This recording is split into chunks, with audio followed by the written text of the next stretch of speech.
Okay, so here's our new thing for today: unit directional derivatives, or for second half of today. So I already kind of made a vague reference to what this is going to be about. So directional derivatives, as I've defined them, allow that input velocity vector to be any input velocity at all. Right? There are some books that prefer to require that vector be a unit vector. Ultimately, when we get around to defining unit directional derivative here, that's what this is going to be. So this is a nod to the fact that, yeah, there are some interesting things that happen when you do further require that velocity be a unit vector. And we'll talk about some relationships between them. So the first thing I want to talk about is a certain property of directional derivatives, and that they are scalar multiplicative. And what I mean by that is that if you take a velocity vector v and multiply by a scalar to produce kv, right? The corresponding directional derivative is k times the original directional derivative. I think this is a pretty believable suggestion. Let me go back to my pictures over here. The suggestion here then is that if instead of this velocity vector, if suppose you were at the point A moving faster, but in that same direction, well, then the outputs are going to be moving faster, but in their same direction. It's just, the idea is just that what's happening here is still the same parametric curve. It's just that if you're moving faster in the input, there's going to be exactly correspondingly moving faster in the output. It's pretty plausible, I think. So easy to prove, as it turns out. It's a straightforward calculation. Let's compute this thing here. That velocity vector is now kv instead of just v. Otherwise, note this is just the directional derivative, right? So we had the point A, our velocity being kv, our parametric curve is a plus t kv, right? Parametric curve in the domain, plug into f, take the derivative, same construction. Okay, come on, buddy, lie down. Okay, let's lie down, lie down, lie down. Okay, you can do it, lie down. Okay. So now, how do we compute this derivative, though? I'm going to just use what's ultimately the chain rule. I'm going to combine these two scalars that are now right next to each other. T and k. K being our scalar that we're messing with velocity with. T being our parameter. I'm going to combine those into a single variable called s. And notice that what we're doing then is we have here a function of s. We're taking a derivative with respect to t, and our good old chain rule from Calc 1 tells us that the derivative with respect to t is the derivative with respect to s times the derivative of s with respect to t. That's just the chain rule. So if you like, and this is sloppy and a little bit of a math crime, but it's like the DS's cancel. Yeah. Okay. Anyway, the point is df dt is df ds times ds dt. Okay. Well, this thing right here is highly recognizable. This is a directional derivative. We have a parametric line. We're taking a derivative with respect to the parameter. Okay, I'm calling the parameter s instead of t. Right, but I could call it Bob. It doesn't matter. It's just a parameter. It's a thing that defines my parametric line, the velocity of which is v, and taking the derivative with respect to that same parameter. It's the same exact construction. So that is our directional derivative, right? And then notice, because s is tk, ds dt is k. Everybody see how that works? Okay. Yeah.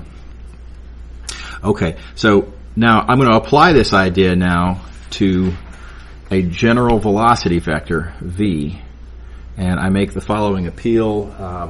Keep in mind a velocity vector it represents a direction and then a speed. The magnitude is the speed.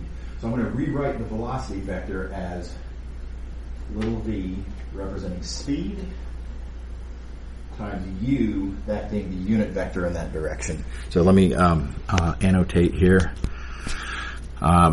This is v equals magnitude of v times v over the magnitude of v. Right, so that is a unit vector pointing in the direction of v, and this is just a convenient shorthand for the magnitude. So all we've done here is really separate out the magnitude in the form of the speed and the direction in the form of the unit vector. So taking that and applying it to the above multiplicativity, so this being the velocity vector, that velocity vector, unit vector times magnitude. So this is really just a rewrite of multiplicativity, of scalar multiplicativity, factoring out the magnitude of the velocity vector. Okay, so and now let's rewrite that a little bit. Keep in mind we have an interpretation of directional derivative. Directional derivative says how fast is the output changing. You know, we're in the domain. We're moving with some velocity in the domain. The directional derivative is the rate of change of the output. We also know that the velocity, the speed here, that is the magnitude of our velocity vector. So that's, I'm going to say, magnitude of dx dt. Having written it like this, we get a nice interpretation, and this is this is a callback to something that we talked about earlier. This equation right here. What this is saying is that this new thing, this unit directional derivative, is the thing that you multiply by your input speed to get your output velocity. Now I'm going to interpret a little bit sloppily to try to make the pitch for why this is kind of a cool thing. This is the thing you multiply by input change to get output change. I mean, that's one of the points of view that we took on single variable derivatives that we were going to try to recover. We want to think of derivatives as, more generally, a thing that relates input changes to output changes, but here, something that you multiply by input changes to get output changes. Now, having said that, let me correct my sloppiness. This is not really, what I have in yellow here, this is not really input change. This is the magnitude of the input velocity. It's one aspect of the input change. So, so this unit directional derivative is not perfectly exactly, in some sense, kind of what we're interested in. But this point of view of recovering this, the idea of a derivative as being a multiplicative factor does have sort of a little bit of value. Let me take a quick pause. Is everybody on board so far? Okay. All right. Okay. So just a reminder on the interpretations. The unit directional derivative is the factor that you multiply. It's what you multiply by input speed to get output velocity. It's what you multiply by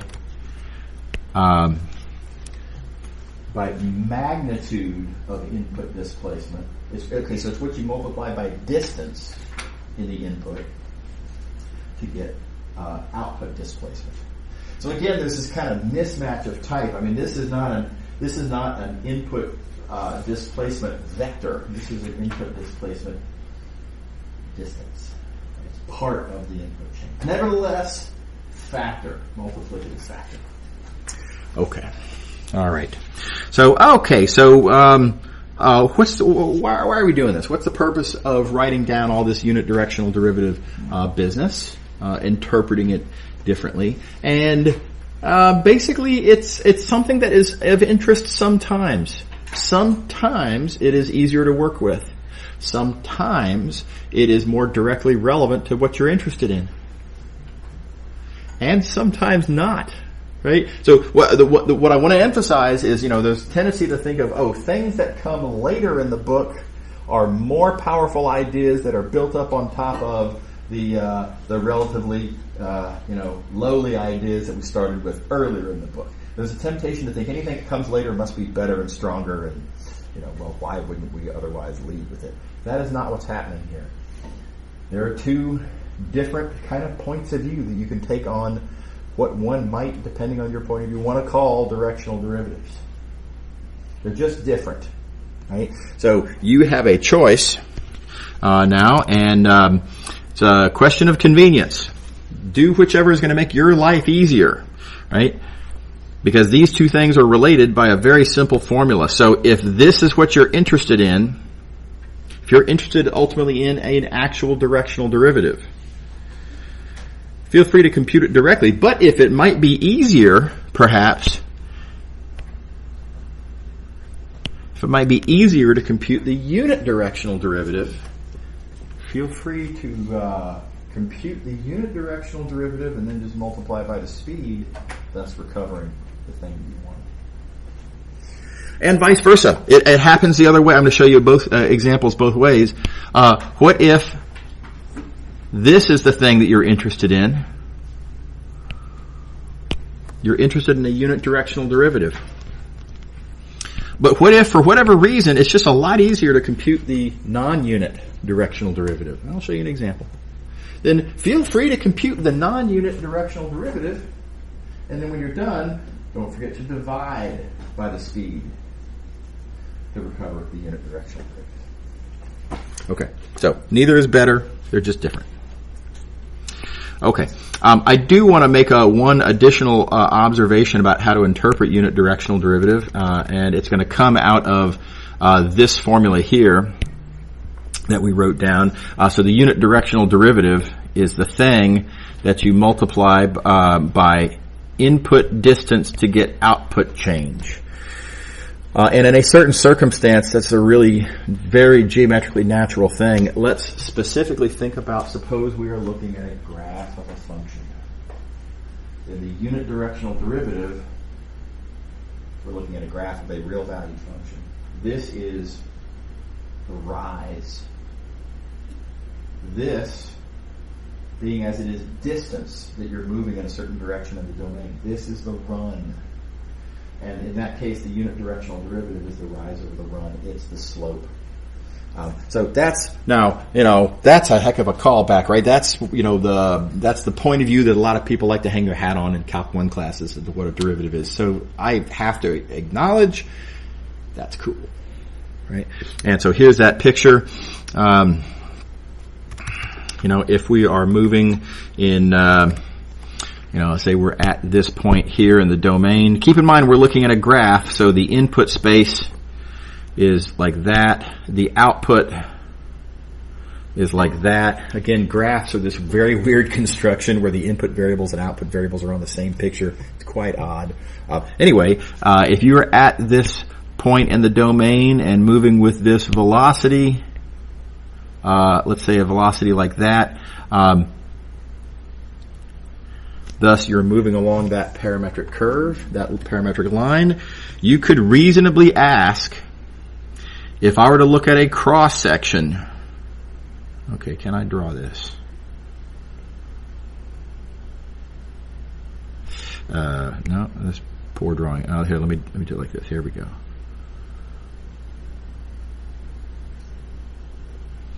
If you were to look at a cross-section, vertical cross-section, as indicated by this parametric line in the domain, a vertical slice, that graph, there'd be a curve up here.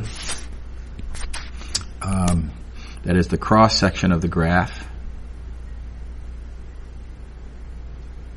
And you could very reasonably ask, what is the slope of that tangent line?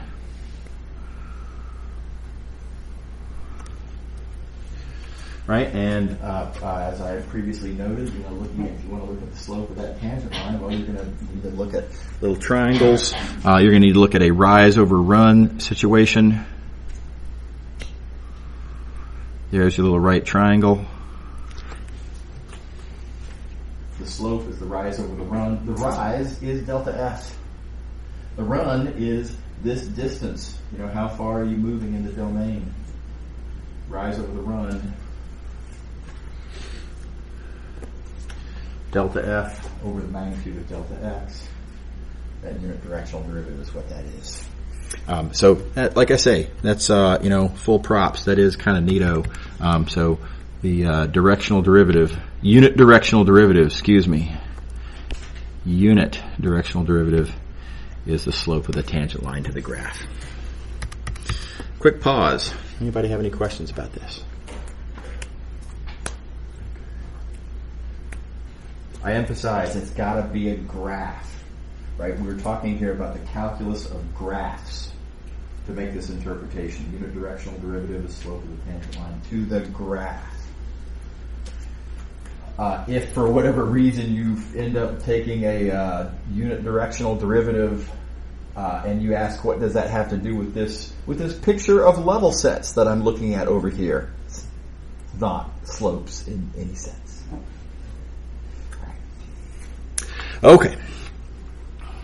Okay, so a couple of examples, 3 examples I have for this idea. So one, I've got a little scenario made up here where Bob's traipsing around in the forest and there's mosquitoes all over the place, and somehow or another he has knowledge of this function that describes mosquito concentration as a function of location. And when I was writing this question, I was thinking, by the way, you might entertain yourself to think about, what does this function look like? Maybe draw a graph of this function. That'd be a nice little chapter 2 problem.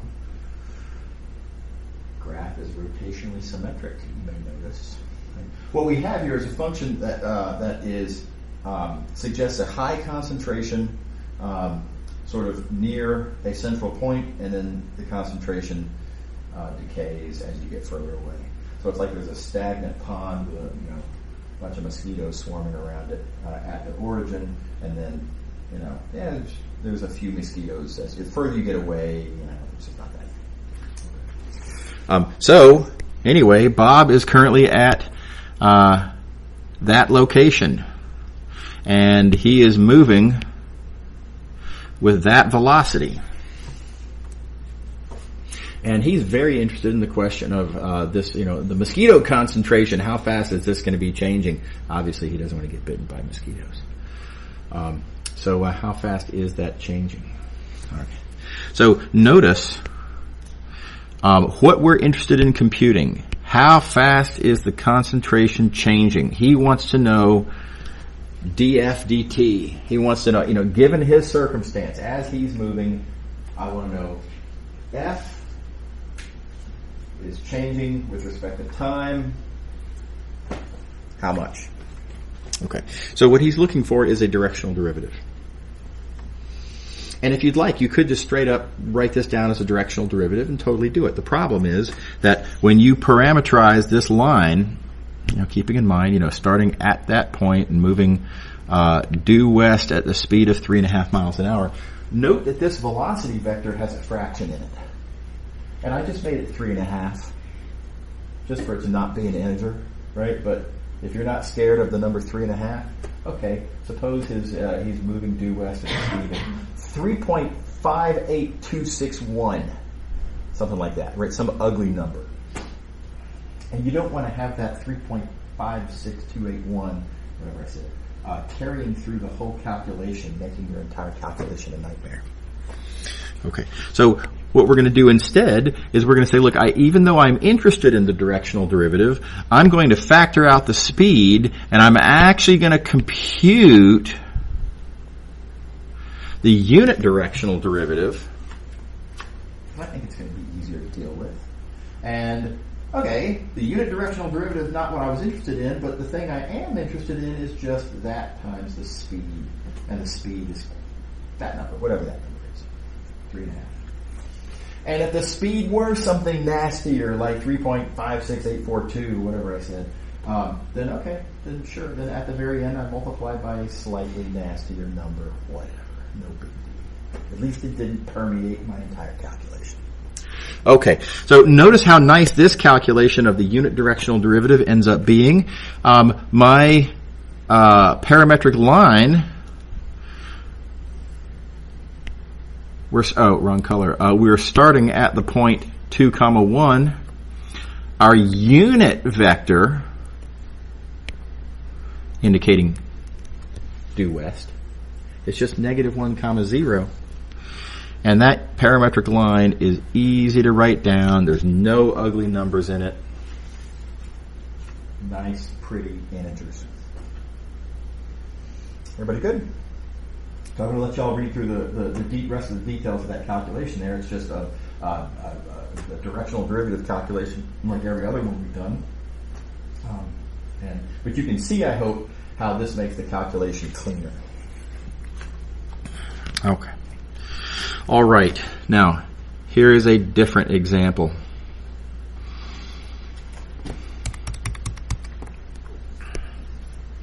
Okay, so I guess that won't fit fine. Okay, so we are looking at the graph of a function. We are looking at the graph of a function. That function. Very importantly, remember, graph is a specific kind of construction. This is not a throwaway point. The fact that we're looking at a graph, okay, so we're not looking at level sets of this function. We're not looking at the image of this function. Nothing like that. So we're on the graph, and we want to know, in this way this question is phrased, what is a slope? We've got this ant that's walking around on the graph. We want to know the slope as he walks around on the graph. We want to know the slope of the graph. Or, of course, what that means is we want to know the slope of a tangent line to this graph. So what we want is a unit directional derivative here. And that's this property of unit directional derivatives. We are not immediately interested in the plane non-unit, the general directional derivative here. We're interested in a unit directional derivative. Okay. All right, so there it is. There's my unit directional derivative that I want. Do I want to deal with this unit directional derivative directly? Well, here's the thing. That unit directional derivative, that unit vector. Look at my unit vector. Right, I'm in the domain. The direction of the ant's movement is 1, 1. So the unit vector in that direction is ugly.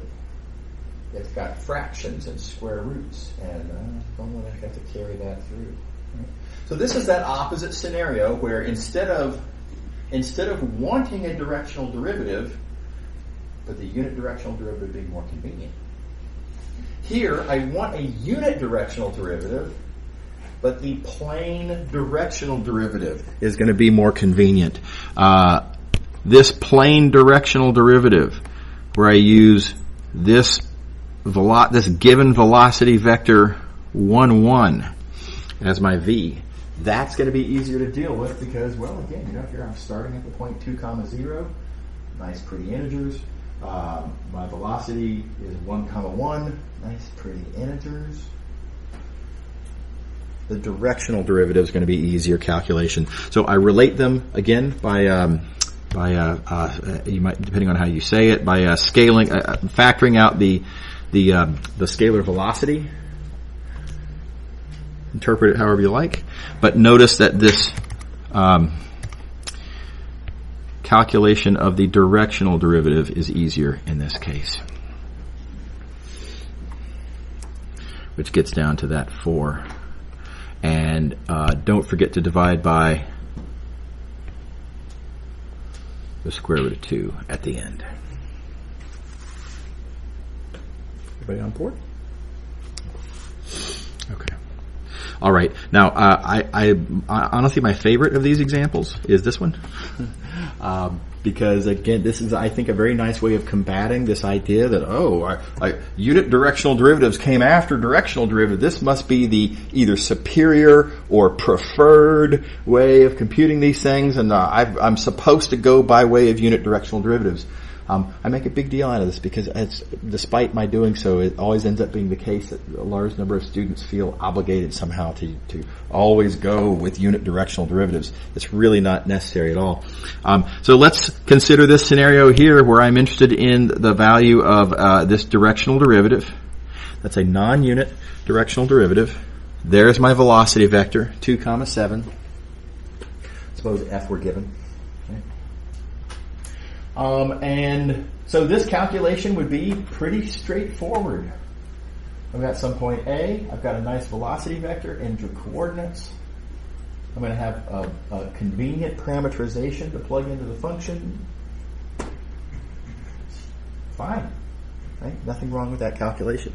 Now, on the other hand, I suppose that instead of computing that directional derivative, I could instead compute as follows. I could compute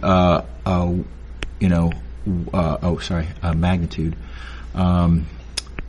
Magnitude of the velocity vector times the unit directional derivative, and my unit vector is v over the magnitude of v.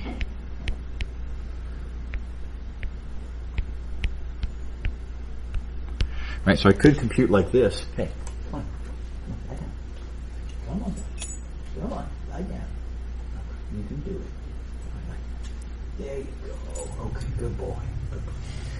So I could do this, but let's think through, what this right side of the calculation, what's that going to look like? Well, first of all, I'm going to have to take my nice, pretty vector full of integers, and I'm going to have to divide it by something that's going to have square root of 53 in it. So I'm going to have to compute that square root, right? Then I'm going to have to carry through, in the calculation of this unit directional derivative, I'm going to have to carry through an ugly fraction with square roots through that whole calculation, only at the end to then multiply by the square root of 53. So what did that buy me? All that did is I'm both dividing and multiplying by the same thing. It accomplishes nothing. It's going to give me the same result, and I also have to carry through a harder calculation. So this would be silly. That's a total silly waste of time.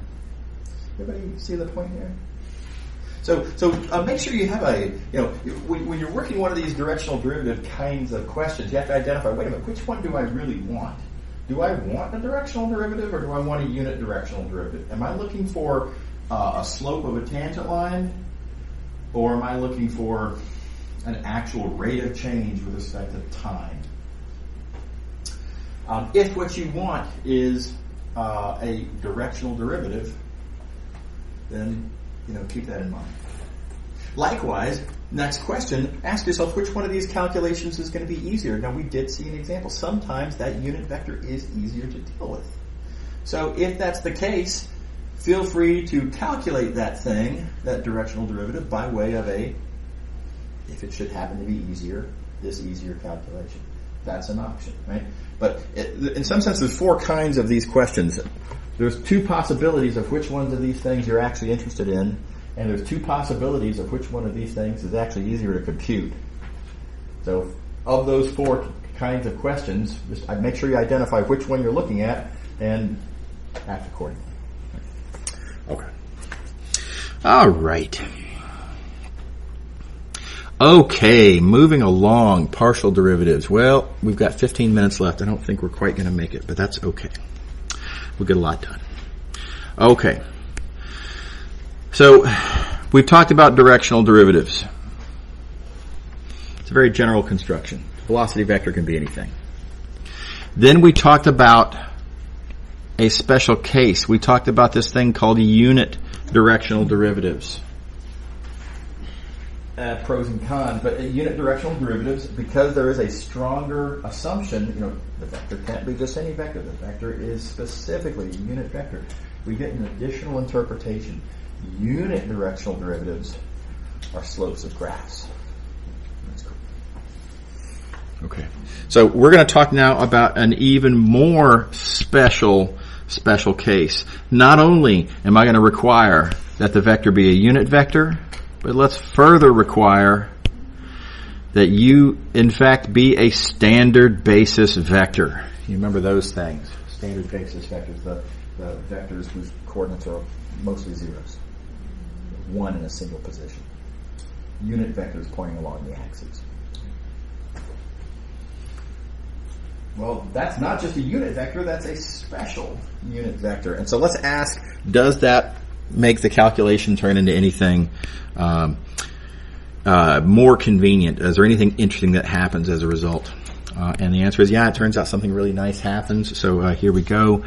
Here's our directional derivative calculation. Notice my velocity now, not just any old vector, not just a unit vector. Now that is a standard basis vector. Okay. There's a definition. Right. I'm going to write out this derivative with respect to S. Derivatives are limits. And now let me just write out this whole expression here, this fraction. We've got A plus H EI. That thing there is this thing here. And I'm going to take f of this minus f of A and divide by H, right? Okay. But there is something really special that's happening inside of the green here. And that is that notice that because EI is a standard basis vector, most of the coordinates of this EI are zeros. Only a single coordinate is not zero. That means that when I add H times this EI, I'm really only changing one of the variables. All the rest of these variables are not changing at all. So I like to highlight this in gray. So A1 plus H times 0, that's just A1. That first coordinate's not changing at all. The second coordinate, A2 plus H times 0. Well, that's just A2. It's not changing at all. Most of the variables are not changing at all. Right? In this process, really, only that ith variable is changing at all. Things to, kind of collected together down here. So, what does that bias? This observation. I can take a different point of view on the calculation that I'm doing here. Here's a different point of view. Forget about directional derivatives. What I'm going to do here is say, okay, I've got this function f. F is a function of n different variables. And I'm going to fix all but one. I'm going to take this multivariable function where I've got all these different variables that are allowed to change. I'm going to say no. I'm going to staple them down to the floor. Most of these variables are set in stone, not allowed to change, and only one variable is allowed to change. I'm going to therefore reinterpret f as actually being a single variable function. I mean, it's one of these philosophical things. Is it a variable if it's not allowed to change? So if I just interpret them as constants, single variable function. This might seem a little bit weird, but let me show you an example of this kind of thing. So y'all have written down stuff like, f of x equals mx, for example, right? Well, nobody bats an eyelash when we say, okay, yeah, there's two separate things here, but I'm going to consider n to be a constant, so therefore I'm going to view this as a single variable function. Oh, sure, yeah, right, n is a constant. Right, cool. There's one actual variable here that's allowed to change. That's x, so this is a single variable function. That's all I'm doing here, really. It's just that instead of being called M, it's called X1. Okay? Same idea. Okay. Okay, you're right where I need to be, buddy. Come on. Come over here. Come on. Okay, there you go. Okay. Okay. So we have a derivative here of a single variable function, and single variable derivatives are easy to compute. That's the big punchline. So let's look at an example of this. Suppose I'm interested in this function right here. That's a function of two variables, x and y. Right? Suppose I am taking the directional derivative with my velocity being e1. Well, if my velocity is e1, y isn't changing. Y is a constant. I'm going to treat y like a constant because it is a constant for the purposes of this directional derivative. It's literally a constant. If it's a constant, then taking that derivative, I mean, again, if this is, that's a constant, right? The derivative of x squared times a constant is 2x times that same constant. Really easy calculation. The derivative of that constant is 0. It's just a constant. Right? So, I mean, if it would make you feel better, I mean, one thing you could do, it feels creepy somehow to, yeah, but y is come on, look how late in the alphabet that is. That's a variable. Don't we have to treat it like, doesn't it have to be a variable? No, pretend like it's a k. If it makes you, feel more comfortable with it. And if you had x squared k cubed, and somebody said, yeah, k is a constant, again, you don't bat an eyelash, no problem, and then you do this calculation exactly like this. Okay, so that's what we're doing here. So the benefit of this special case, why it matters if you're not just taking a unit directional derivative, but you're taking specifically unit directional derivative in a standard basis direction, is you get to assert correctly that in the process of that differentiation, most of your variables are constants, which makes the resulting calculation snap simple. Okay. All right. So just as another example, suppose I wanted to take, suppose I have, f of x, y, z is, e to the x times z, e to the x, z plus y. And I wanted to take the directional derivative of f and the direction of e2 at some point. Right? Well, here's the thing. I'm moving in the direction of e2. That means y is the only variable. So that's my only variable. All of this here is constant because x is a constant, because z is a constant, because e2 does not point at all in x or z's directions. And so this calculation is all going to be done from the point of view of x and z being constants, and that directional derivative is 1. Now, how's that for convenient? Everybody on board? So I have a proposal to answer to a reasonable question. What is the easiest kind of derivative to take ever, including single variable derivatives? And my proposal is that partial derivative, what we call here partial derivatives, are even easier to compute than single variable derivatives. Because for one thing, they are single variable derivatives, but for another thing, and you get to just ignore huge tracts of your expression that you're taking the derivative of. Partial derivatives are great. Okay. All right, notation. Here's the notation. Keep in mind we're talking about a directional derivative. Directional derivatives, of course, are computed with that formula, which we rewrote like this for this special case. But ultimately, let's not forget, we're talking about directional derivatives.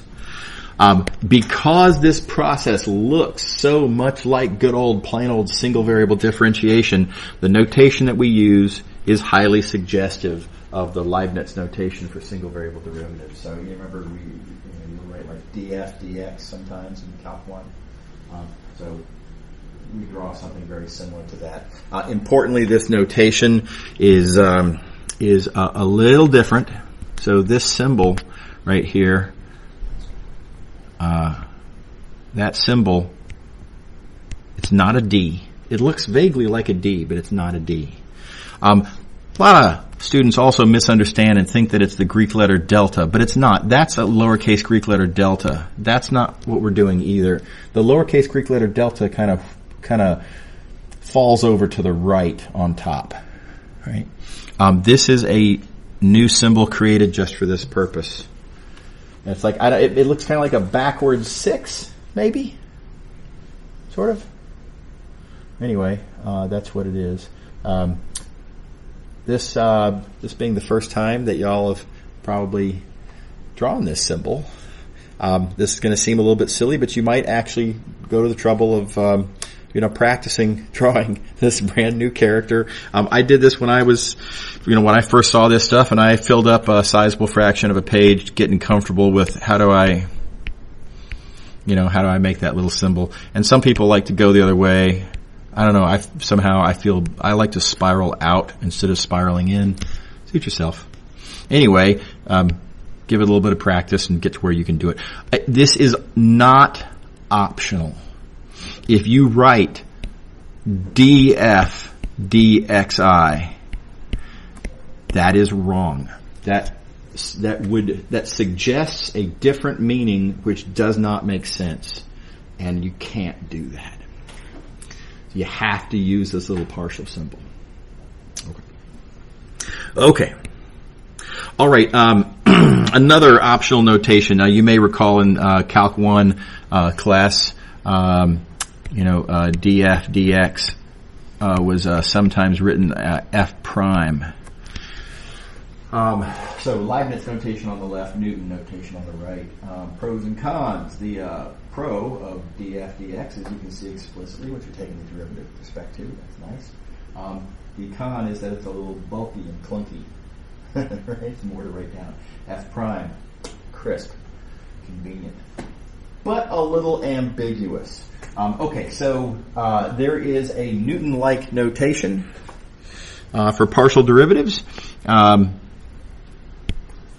where you indicate as a subscript the variable that you're taking partial with respect to. So prime suggests that it should be well defined what the input variable to f is, and you're taking the derivative, of course, with respect to that well-defined input variable.